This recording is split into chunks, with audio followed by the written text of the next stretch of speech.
क्या है, rows of A is equal to rows of B, और सेकंड आपके पास क्या है कि एंट्रीज़ ऑफ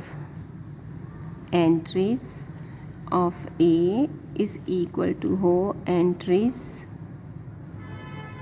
ऑफ बी, मतलब जो भी ए आई जे है वो बराबर आ जाए बी आई जे के। फॉर एग्ज़ाम्पल मज़ीद ब्रीफली लिखते हुए, अगर मेरे पास ए मैट्रिक्स है is equal to A11, A12, A21, A22, और बी मैट्रिक्स है is equal to B11, B12, B21, B22, we will say that A is equal to B। पहली बात क्या है कि दोनों ही 2×2 के मैट्रिसेस हैं, ठीक है। तो फर्स्ट आपकी जो शर्त थी वो पूरी हो गई। अब सेकंड क्या है, सेकंड आपके पास क्या कहता है, entries of A is equal to हो एंट्रीज़ ऑफ बी के, दैट इज़ A11 बराबर होना चाहिए B11 के, A12 बराबर होना चाहिए B12 के, A21 इज़ इक्वल टू होना चाहिए B21, और A22 इज़ इक्वल टू होगा B22 के। In this case we will say that A is equal to है B के। अब ऐसा कब पॉसिबल होता है, ऐसा मतलब आप काम करते हुए आपको कब पता चलेगा कि ये दो मैट्रिसेस इक्वल है।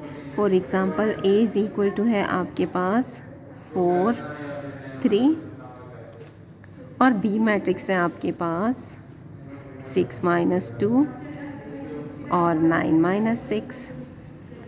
अगर आप देखें तो आपके पास 4 इज़ इक्वल टू है 6 - 2 के, yes, and 3 is equal to है 9 - 6 के, yes. So entries are equal and also order 2/1, 2/1, इसका भी ऑर्डर और इसका भी ऑर्डर, दोनों के ऑर्डर्स भी सेम है, एंट्रीज भी सेम है।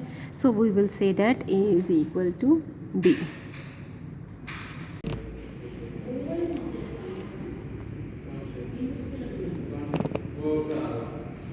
अच्छा बच्चों, अब आपने इन्हीं लाइंस पे आगे चलते हुए क्वेश्चन नंबर 4 सॉल्व करना है, जिसमें आपके पास A और B दिया हुआ है, और आपने क्या करना है, फाइंड दी फॉलोइंग, आपने इनकी स्केलर मल्टीप्लिकेशन करके इनको सब्ट्रैक्ट करना है।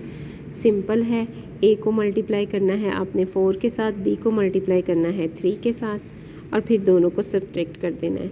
सेकंड पार्ट के लिए पहले आपने B में से A निकाल लेना है, जो आंसर आएगा उसको 3 से मल्टीप्लाई करना है, और फिर जो आंसर आएगा उसमें A को प्लस कर देना है। ये आपके पास सॉल्यूशंस हैं, ये मैं आपको एज इट इज़ ही फॉरवर्ड कर दूँगी, यहाँ से आप देख लीजिएगा। अगर फिर भी कहीं पे कोई इशू हुआ तो वो फिर हम डिस्कस कर लेंगे। आप हमें मैसेज करके बता दीजिएगा कि यहाँ से समझ नहीं आई, जो क्वेश्चन आपका अटक रहा होगा वो फिर हम कर लेंगे। फाइंड x एंड y है, x एंड y फाइंड करने के लिए उस आपको ये पूरी एक इक्वेशन दी हुई है, जिसमें आपके पास है 2 0 x 1 y 3 + 2 into this matrix है। इसको ऐसे ही रहने देंगे, 2 से हर एंट्री को मल्टीप्लाई करेंगे, इन दोनों को ऐड करेंगे, और आपके पास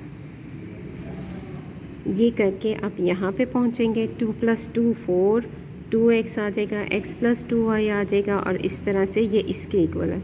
इसमें से अब कांस्टेंट देखिए 4 1 1, 4 1 1 इक्वल है। जो चीज़ें अनइक्वल हैं उनको हम लेंगे। 2x is equal to -2, 2x is equal to -2, x की वैल्यू आ जाती है। x की वैल्यू निकालने के बाद अगला काम है y की निकालनी।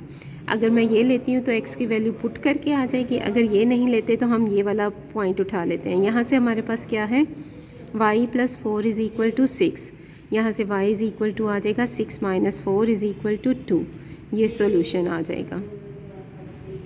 आगे देखें क्वेश्चन नंबर 6। क्वेश्चन नंबर 6 में क्या है,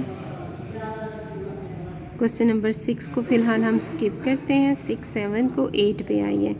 8 में आपके पास दिया हुआ है a is equal to 1 2 ab, और उसने कहा है a² है is equal to 0 0 0, a² find out करेंगे। a² इज़ इक्वल टू, हाँ जी, जब हम इन दोनों को मल्टीप्लाई करेंगे आपके पास ये रिज़ल्ट आएगा। इनको इक्वल टू 0 रखेंगे तो a और b की वैल्यूज़ आ जाएंगी। इसी तरह से आपके पास क्वेश्चन नंबर 9 है। क्वेश्चन नंबर 9 के बाद आपने क्वेश्चन नंबर 9 तक का आपका होमवर्क है, 9 तक आपने करना है।